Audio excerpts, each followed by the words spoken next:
From Upper Michigan Source, this is your Sports on Demand for Thursday, August 22nd. I'm Mike Ludlum.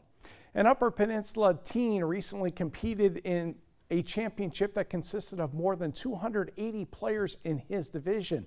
In fact, there were about 700 that turned out in various divisions from 41 states and 11 countries. We're talking about disc golf. What I'm going to try and do is land it short, probably about 50, 60 feet short of the basket down there. Keenan Johnson has played competitive disc golf for 4 years. Landed it about 60 feet short, slid it up right next to the basket. Easy birdie. The Marquette Senior High School graduate recently finished 4th in the Professional Disc Golf Association World Championship in York, Pennsylvania. Johnson admits the first 2 out of 6 rounds were not his best. My first round, I started off, I was leading the tournament through the first 12 holes, and I looked at the live scoring, and I'll admit it got to me, nerves, and I didn't really finish that well. Johnson was tied for 72nd after 2 rounds, but he dug deep and climbed into the top 9 after the next 4 rounds, so he qualified for the final round of 9 holes. This right here, folks, is why I said that Keenan crushes. So same line as Justin wanted to play. Perfect height, and he's pin high. That's so crazy. 550-foot pin high. I wasn't intimidated by the players because I knew a lot of them, a lot of the top guys from the USA GGC in June. The difference between those courses and a course like out here, Powder Mill, they're a lot longer, and the holes, they're not necessarily more technical, but you have to throw a lot farther to reach them.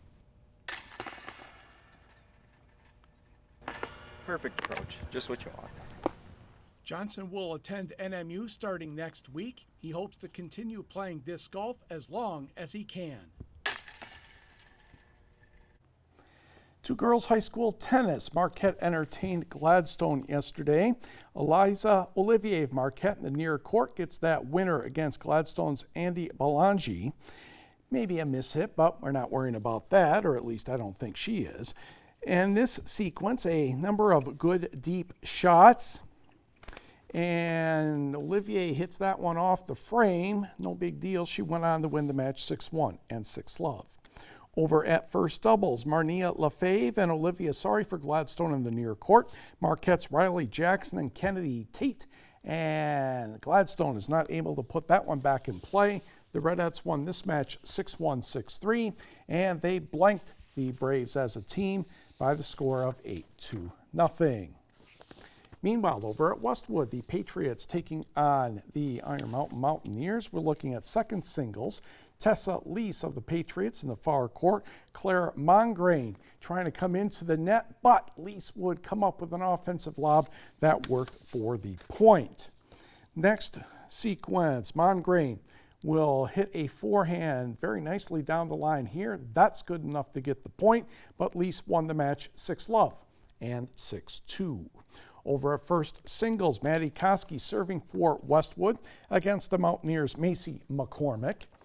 And this will have a number of decent ground strokes. Koski would win the point when McCormick hits the ball into the net. Koski won the match 6-love and 6-3, and the Patriots won the team score as well, 8-0. In other matches, Westwood defeated next-door neighbor Ishpeming 8-0, and the Mountaineers also blanked the Hematites 8-0. And Menominee and Escanaba played to a tie at 4.